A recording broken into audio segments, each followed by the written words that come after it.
Hello, everybody, and welcome to the latest episode of the Bottom Line podcast. I'm your host today, Conor O'Neill, joined by Reach PLC's Chief Business and Football writer, Dave Powell. Dave, it's been a while since you last addressed the Bottom Line audience. How are you keeping?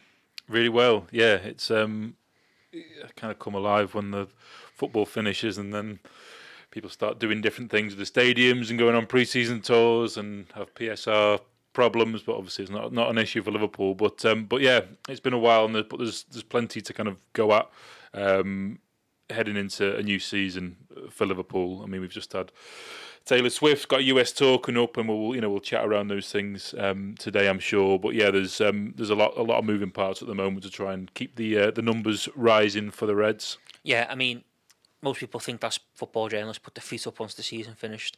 That is not in any way, shape or form how your role works, is it? Once that season finishes, transfers, PSR, you name it, it's all going on. Yeah, usually busier when there's no football. Yeah, but it's this is the time of year when kind of money talks, isn't it? So I mean, all the clubs have just had their fresh tranche of funding from the Premier League, so broadcast rights, merit payments, all that. So they're all cash flow strong, and they've all got eyes on the transfer market. But for end of the financial year for most of them comes up end of this month, end of next week. So yeah, they're all busy trying to get last minute bits done for the clubs that are skirting around the edges of PSR compliance, which Liverpool aren't. I mean, they're clear by some real distance, but that's not the case for all clubs. But yeah, it's just about financial prudence and planning for the coming season now. I mean, a lot of clubs will start to see a lot of work being done as soon as this current financial year finishes, and people start moving players around to try and look at what the next incarnation of financial control looks like in the Premier League, which would be a squad cost ratio. So yeah, it's just moving parts constantly.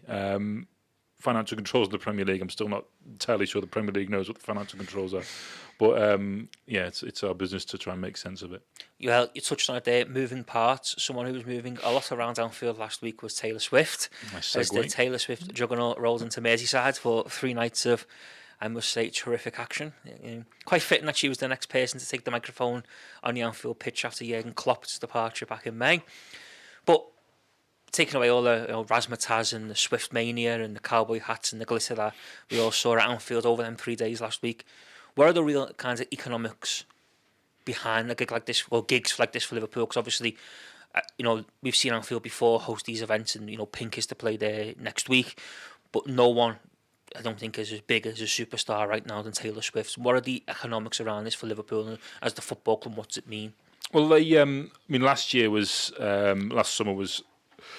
Couldn't do anything because of the redevelopment of the Anfield Road end. So, but to clubs, this means football stadiums are used. That not all of them are 365-day year venues. Liverpool has the benefit of its stadium tours, which keep footfall coming to the stadium, the mega store, things like that. Just being a tourist attraction in general.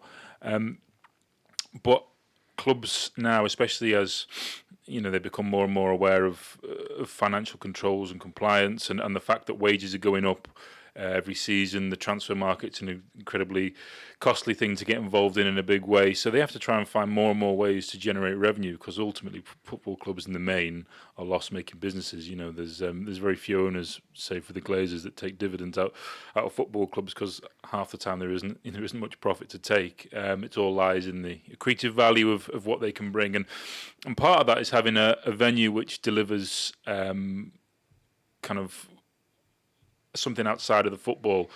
I mean, when FSG came into Liverpool, one of the biggest things, the first things they had to decide was whether they have a new stadium or whether they remain where they are and redevelop Anfield, which is what they did.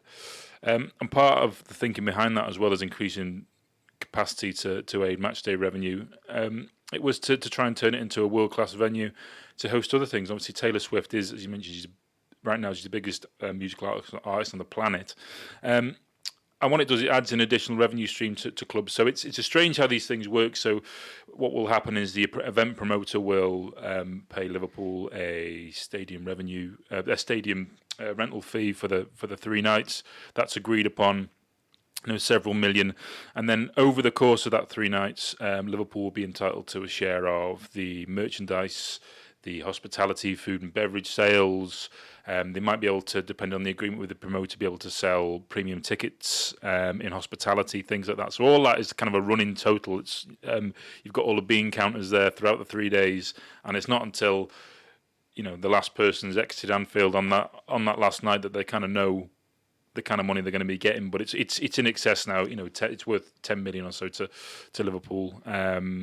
In a financial year, and that's kind of lowballing that figure, and that's before you add in any other concerts. Now, Liverpool can only host 6 non-football events a year because of kind of agreements with Liverpool City Council. Obviously, they're in a residential area.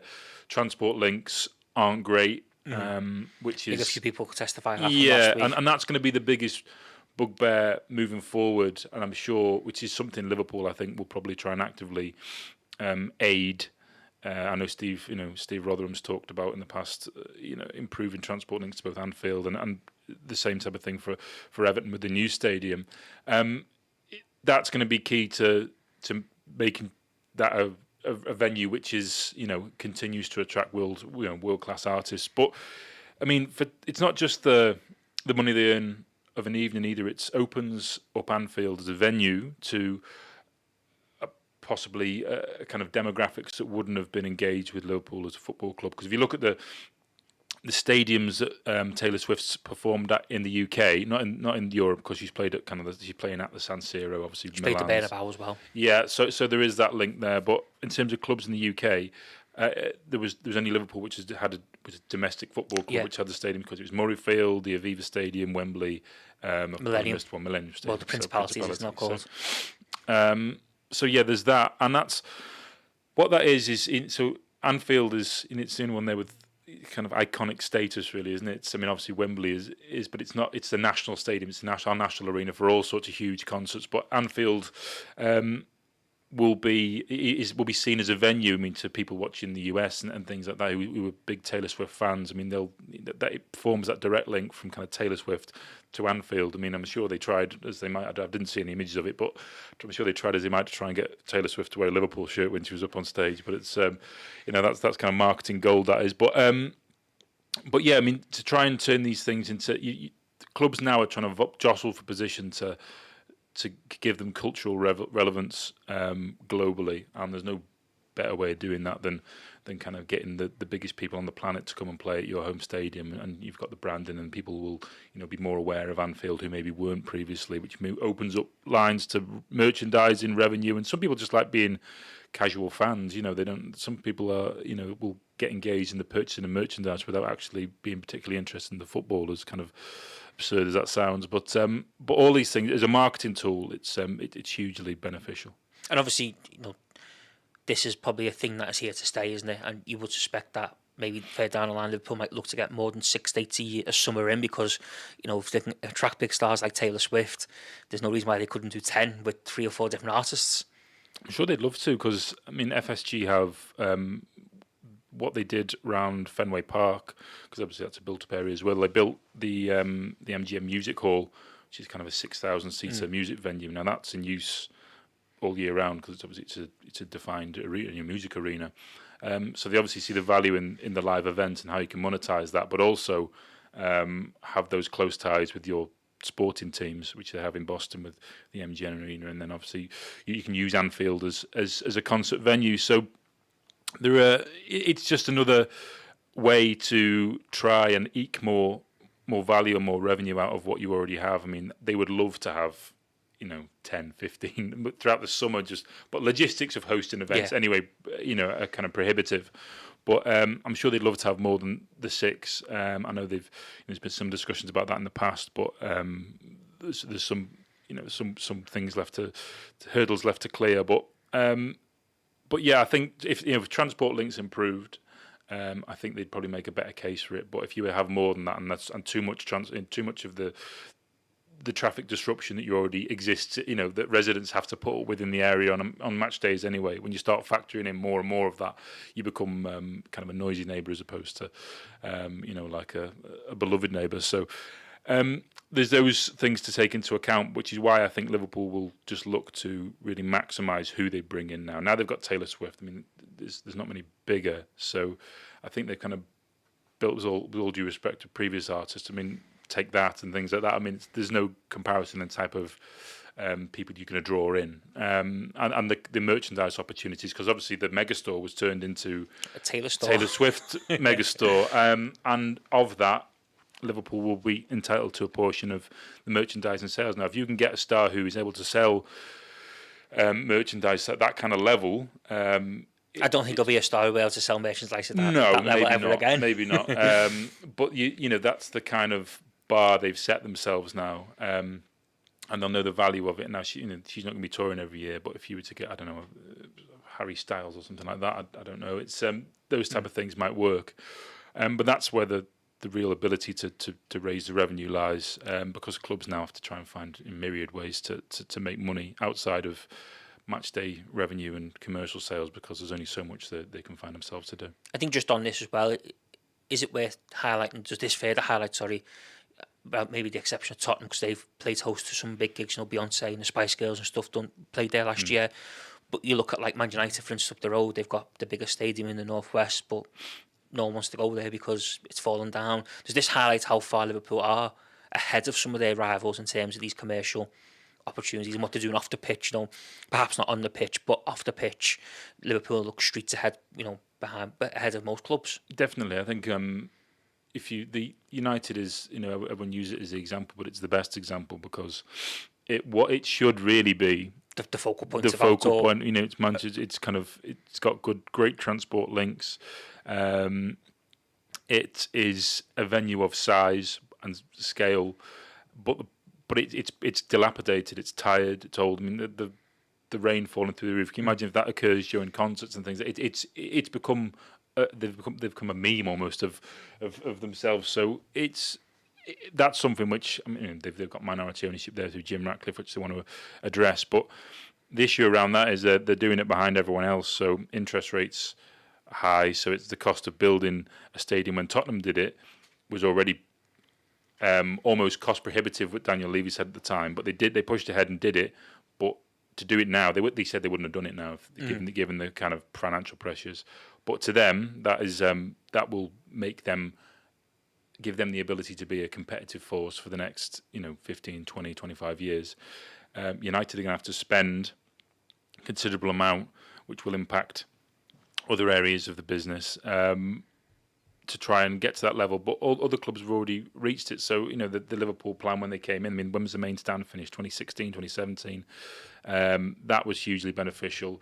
And now you've got the Anfield Road end finish. So they've kind of done what they can, I think, with the stadium now. But and it has become a world-class stadium now, whereas previously maybe it was at risk of becoming like Old Trafford and becoming tired. But if you go there now, obviously, as whether it's fans or tourists, it's an impressive venue, and that makes a difference to tours. I mean, no one's touring around old, tired, dilapidated stadiums where there's leaky roofs, and it's just not happening. So Liverpool are the beneficiaries of the fact that there was some foresight from ownership to think, well, one of the first things you do, and this is the case usually for lots of North American owners, when they come in somewhere, the first port of call is usually to address what does the facilities look like, what does the stadium look like? Do we need to move to a new stadium? Do we stay where we are? Do we revamp this? But ultimately, they know that the stadium's the biggest kind of tangible asset they've got, so that's where they pour the money into, and that's where they can make more and more revenue from, and it's in their own control as well. So I think they've benefited from some foresight from FSG there. I know it's not always they're not always forthcoming with enormous praise for spend, but I think in terms of what they've spent on the stadium, it's probably to be applauded. And obviously there you touch on a world-class stadium, and there's a team across Stanley Park in Everton who obviously have ambitions to have their own world-class stadium in Bramley-Moore Dock. What lessons do you think the Blues will have been taken from all this? Because they've got some very interesting decisions to make when they eventually do move to Bramley-Moore Dock next year. I mean, it's an interesting one with Everton's new stadium, because as a location, it really works. Transport links as a new venue will be improved. Well, it's actually more from town. Yeah, so and it's going to be a real boost for them, and it's going to also, Anfield will, because they've already hosted these big events, will still be confident Liverpool will be of pulling in world-class superstars, because it's an iconic venue. But Everton are starting from a great position, but also the fact that the stadium is not so much unique, but it's part of a group of unique stadiums which are close. The pitch is closer. The stands are closer to the pitch. Now Spurs is a little like that, and that was one of the reasons apparently why Beyonce chose to do 5 nights there instead of doing another date at Wembley, because the atmospherics, the acoustics, this, that, and the other. It can't be in a West London stadium. That really works, and that was kind of a real boost for them, and that became a really valuable tour. I think she made kind of 45 million over those 5 nights, according to the one of the executive directors at Tottenham when they were speaking at the FT early on this year. So Everton have got a real opportunity. I think they'll be looking at what Liverpool have done and think, well, they'll probably have more scope to host more events. They are effectively building this stadium to become a 365-day-a-year venue. So I think they'll be looking to kind of really corner that live event market. And there's a real thirst for live events as well now after post-pandemic. Especially, I think, last year and certainly this year, we're starting to see it again. I think ticket prices seem to be higher than ever for live events. I went down to the baseball a couple of weeks ago and sell out over 2 days for a fairly niche sport over here. Merchandise trucks, 250 deep, people trying to buy $120 jerseys. People are all about the live event now. They always have been, but to a greater extent, I think people really cherish the fact that they can get out, do things, see things, and I think there's a market for it.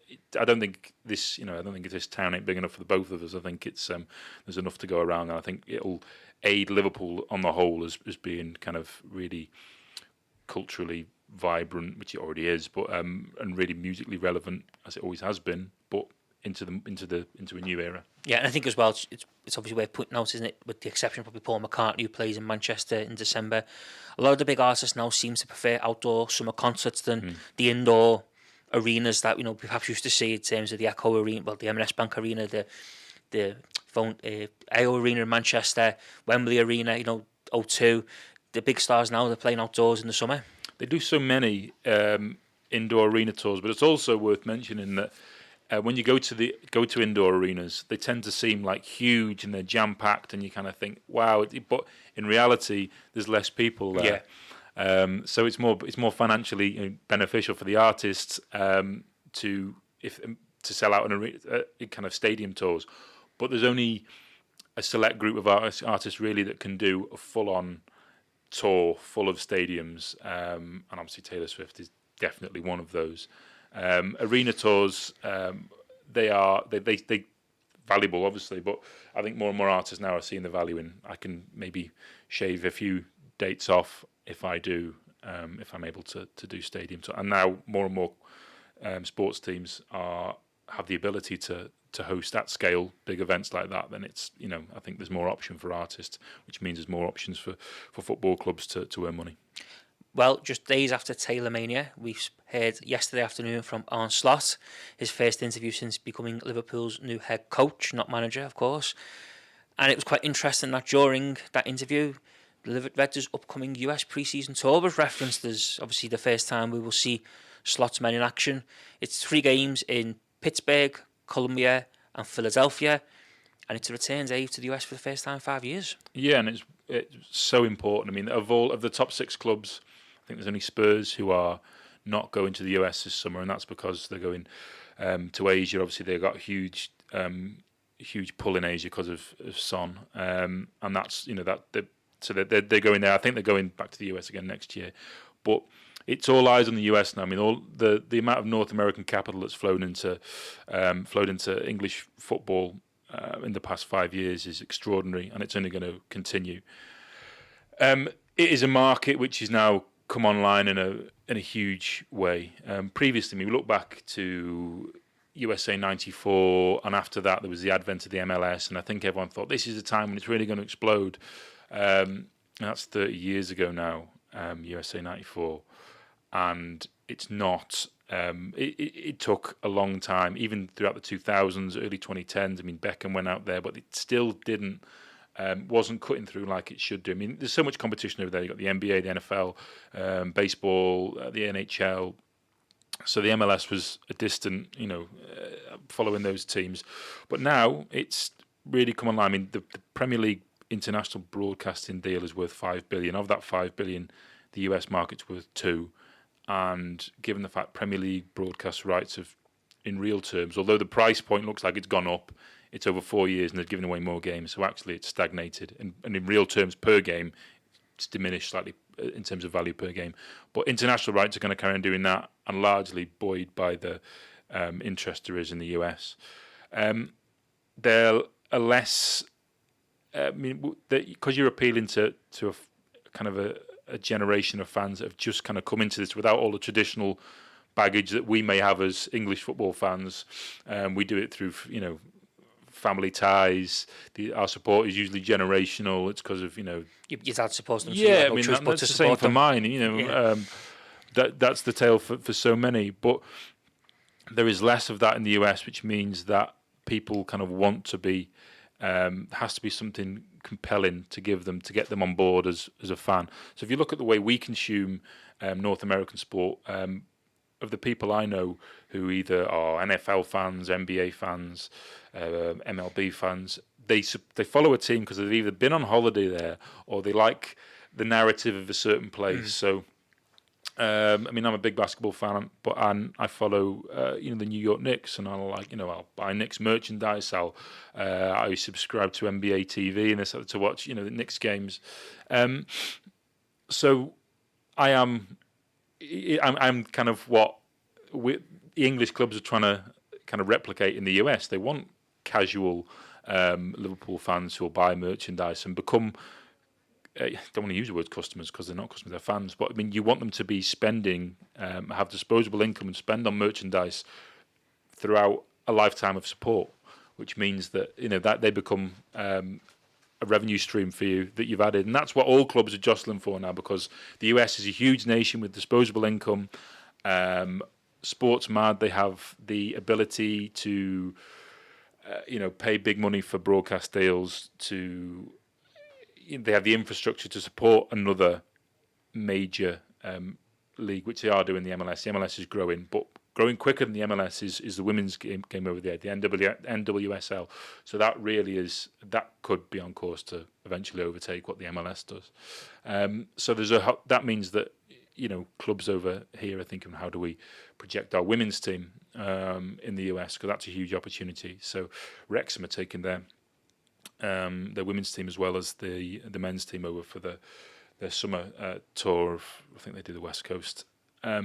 So there's so much kind of value that can be created, and all clubs are trying to tap into it. But the whole different things to take into account, because certain fan bases or the narrative of certain clubs and the story they can tell taps in to a greater extent with different parts of the US, maybe, So you look at Liverpool, you imagine that cuts through quite well in Boston anyway because of the ownership, but also the fact that like New York and the East Coast, Philadelphia, where it's had industry, it's has a history of blue collar working class, but it's real culturally kind of vibrant cities which have had and lost industry. So you imagine those type of things cut through with certain elements of fan bases, whereas Chelsea, you see how much work they do on the West Coast in LA because they want to be seen as Hollywood and everything. You look at the ownership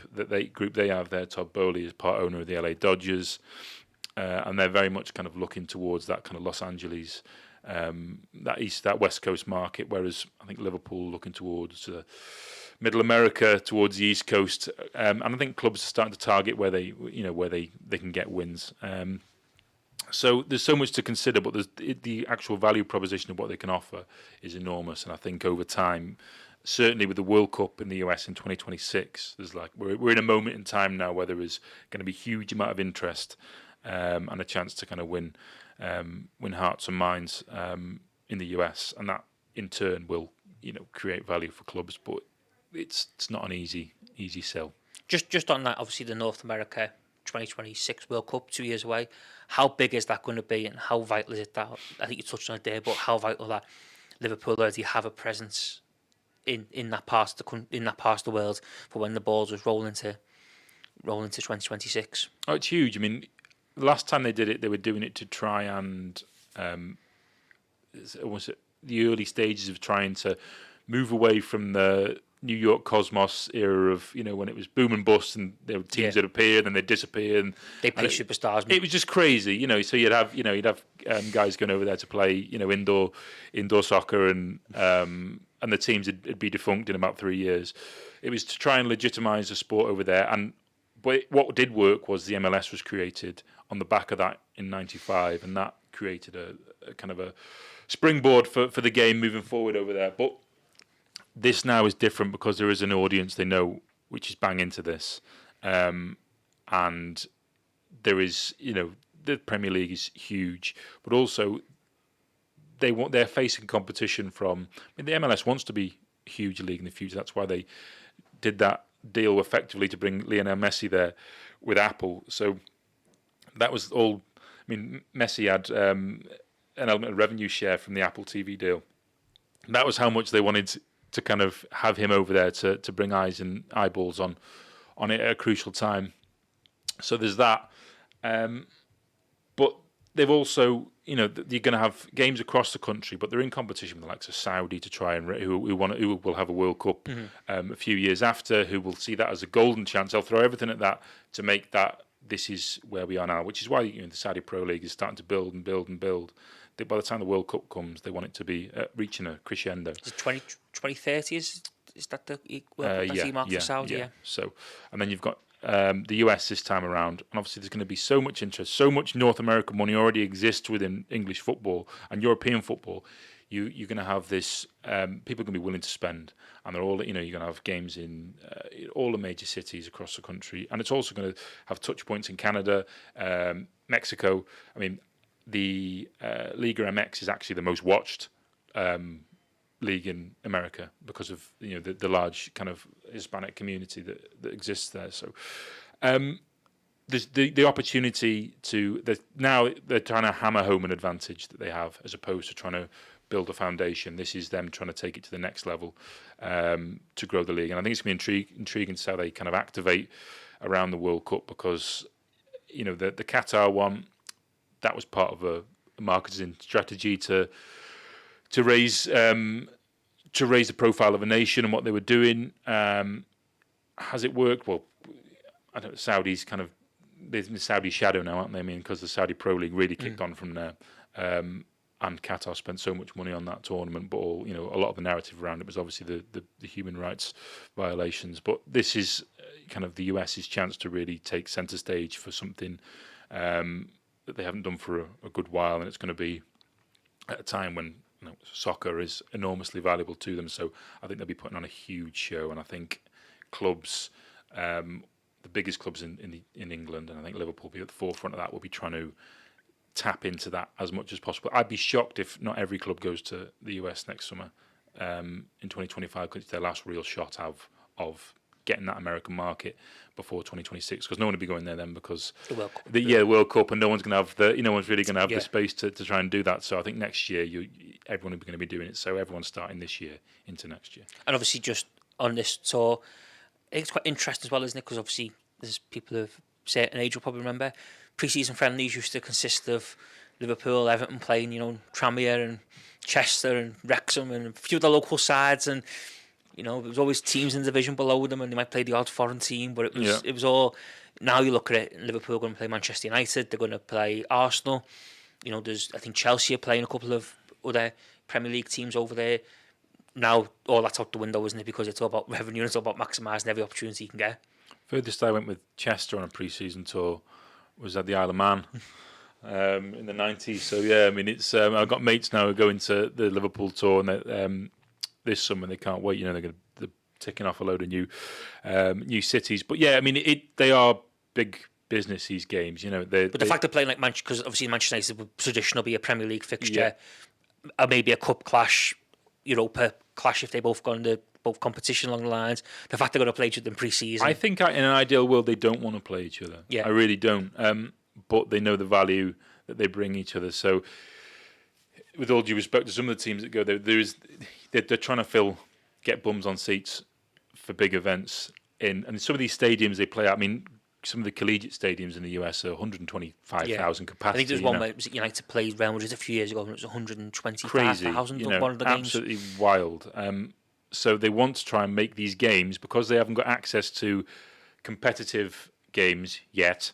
They want to try and make these games as big as possible. So they don't want small market teams. They want the biggest, the people who are hosting, the people who want to try and get involved, and also sponsors who sponsor the, whether it's I don't know what the tournament's going to be called this year, the Snapdragon tournament or whatever, or the Standard Chartered. There's always sponsors that come on board. They want the heavy hitters because there's more they can do around sponsorship. So, and there's more likelihood of really drawing in a crowd. And I suppose as time ticks down to the US World Cup, I think places are conscious now of getting the biggest teams to face off. Yeah, but it's an interesting way. It never used to happen. I mean, you'd never, it'd always be frowned upon. I think you could say, wouldn't it? Playing another Premier League, playing one of your division rivals. And it's kind of happened by stealth, hasn't it? It's we just assume that's the norm now. When it used to seem bizarre that the Charity Shield, Community Shield, used to seem odd when you'd have two big teams facing off before the start of the season. That always seemed strange, but you understood the relevance behind it. But when it's for friendlies, it still baffles me, because you're so used to seeing they'll play the odd, Rosenborg, I know United play, that type of thing made sense, but and lower league teams. But now it's just because it's revenue. Everything is to do with raising revenue and profile in different markets. So there's not much to be gained from taking a team to Chester other than some goodwill and giving a run out to fringe players, and that's kind of it. But now there's kind of, there can't really be any wasted time in a summer calendar to not make money. So that's but that's the kind of the world we live in with football now. Everything is a money making exercise. Just one more before we finish, and you did touch upon it a little bit in that answer there. Tom Werner, I think it's safe to say, caused a little bit of a stir with some interesting remarks about a game being played in New York. Is that where the Premier League's heading? Are we going to see a little kickabout round Central Park sometime soon? Oh, that sounds dead nice, that, doesn't it? But yeah, no, I don't think it's. I get where he was coming from with it, because it will happen at some stage. John Henry, I think, in that Financial Times piece, kind of shot it down a little, and yeah, that was it. Then we drew a line under it, but in reality, it will happen at some stage. It will be a case of who jumps first, because it is. If you look at the flip side of it, North American sport comes over here for competitive games now. The NFL comes to Spurs for competitive games. The NBA does the same. It goes to Paris, Abu Dhabi, London, and the MLB were here last week for 2 sellout days at London Stadium. The Mets and the Phillies, and they were regular season games. Yeah, it will happen, because that's what they want. There will be a point where they're saying we no longer want preseason friendlies. So it will be do you add an extra game to the calendar, or how do you work this? Do they take the whole schedule to the US? Because ultimately, some of the teams are going to think, well, hang on, why have you got this revenue generating opportunity here? And because we do things different here, so we don't have, our league isn't structured the same way as North American leagues are. So the idea about revenue sharing from all these things won't be the same. So it's going to be a hard sell to some teams, saying, well, why? Of course, it's Liverpool and United facing off in the home, the MetLife in New Jersey. Of course, it's not. Are they going to take Fulham and Ipswich Town then? No, because it's all about the draw. So do you take an entire round of games there but the logistics around that are mammoth. How do you get fans there? How do you compensate? Tom Werner did address that, but he made it sound a lot more plain sailing and simple than what it really would be, wouldn't it? Easier for Liverpool to do that than some clubs. And that's the thing. It has to be an element of kind of equilibrium among all these teams. It will happen at some stage, largely because others are planning on doing it. La Liga are very open about the fact this is happening. And the Premier League, at a time when they don't really, they're concerned about a government white paper taking away some of their own decision-making powers. They don't want more pressure to be applied in terms of taking games, because they know full well that La Liga are going to go. That means they've got increased chance to earn revenue and really corner that US market. But instead, if the Premier League rests on their laurels, they're going to fall behind. Now, it's not going to be to everyone's cup of tea. I'm not sure it's to mine, but it will happen, and it will be a case of who jumps first, and it won't be that long before it happens either. The European Super League was one thing to shoot down, but this one will be something done lower key, but it will happen eventually. Do you think here then, bound to? Tom Werner's perhaps just being a little bit too honest for his own good when he's being asked about this, because I think that's FSG. Because he can see what's coming down the line. Because he's obviously involved in them conversations. I think that has largely been the reason why you don't tend to hear much from John Henry and Tom Werner, is because they tend to say they're quite candid, which is why you don't get in front of a camera very often, because Tom Werner gave 10 minutes. And then he gave, he's kind of found himself on the back pages of every news. And it's for his kind of, the owner of the company to say, well, that's not something we're interested in. It's not something they're interested in now, but they're interested in the Super League, But it's not. Maybe it's not for the here and now, the next 2 years maybe, but it will happen. At some stage in the future, it will happen. As and when that happens, I don't know, but it will happen, just because that's the direction of travel. And as it seems difficult to think about that in the from our kind of, because we're, as a football loving nation, we're very traditional with what we do, but we're also tied generationally to what's gone before. And there's less, as generations get older, they engage with football in a different way than maybe certain generations do, so there'll be less pushback on it. So I don't know when it'll happen, but it will happen. Just two quick questions to finish up with, both from Mr. J. Rimmer, who's asked, Dave, if you could pick any artist to perform at Anfield, who would it be? Any what? Any artist to perform at Anfield, who would it be? I don't know. It's a good question, that. I don't know, the ones I've seen most of, they ain't going to fill Anfield. DMX is dead. So I don't know who I'd bring back. I'd say, something like Eminem, something like that. But I don't think that's going to pass the sniff test for what Anfield are probably looking for. He's done Wembley before. He brings the audience. He does. He does bring the audience. But most of them, a lot of the ones I would do, aren't they? They've slipped off the mortal coil. And finally, last one.